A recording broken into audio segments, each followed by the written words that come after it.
Hey, what is up YouTube? Today we're gonna be counting down my top 8 Batsuits. Now these costumes are from the live action movies excluding the Adam West Batman. So let's begin. Number 8. The Arctic Suit, Batman and Robin. The Batman franchise completed its descent from the dark Gothicism to high camp farce with Joel Schumacher's Batman and Robin, a movie so poorly received that it sent the character into an 8-year exile from cinema screens. A costume that was purely fashion over function, the Arctic Batsuit was as preposterous and overblown as the movie itself. At least Batman wasn't alone in looking this stupid.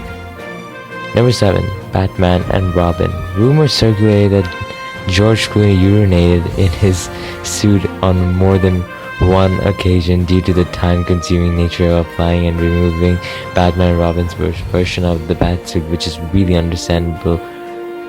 Really, given that the costume was 50 pounds of molded rubber with a 40-pound rubber cape attached to the cowl. Number 6. Sonar Suit, Batman Forever.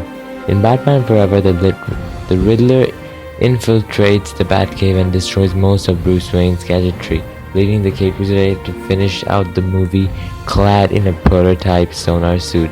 Those are the narrative reasons, at least, as featuring 2 Batsuits in one movie for the first time also reeks of a commercial decision to shift merchandise. But number 5. Batman Returns. The Batsuit didn't undergo any drastic redesigns from Tim Burton's follow-up to his 1989 smash hit, but the costume was made a lot more functional. This suit was significantly lighter than the version used in the original and 55 pounds, while Michael Keaton wisely insisted that a zipper be added for practical reasons. Number 4. Panther Suit, Batman Forever. The Batsuit was redesigned for Joe Schumacher's first foray into the franchise, both practically and aesthetically. The costume was made from a lighter foam rubber which allowed for more flexibility and durability. During the action scenes, while the suit was given a more anatomical design allegedly inspired by statues of Greek gods, which, as we all know, means bat nipples. Number 3. Batman Begins. Batman Begins became the first film to give the Batsuit an origin story, delivered by none other than the master of exposition, Morgan Freeman. In keeping with the more realistic tone that Christopher Nolan had established, Bruce Wayne's first Batsuit is created from a repurposed military hardware with a few necessary stylistic flourishments.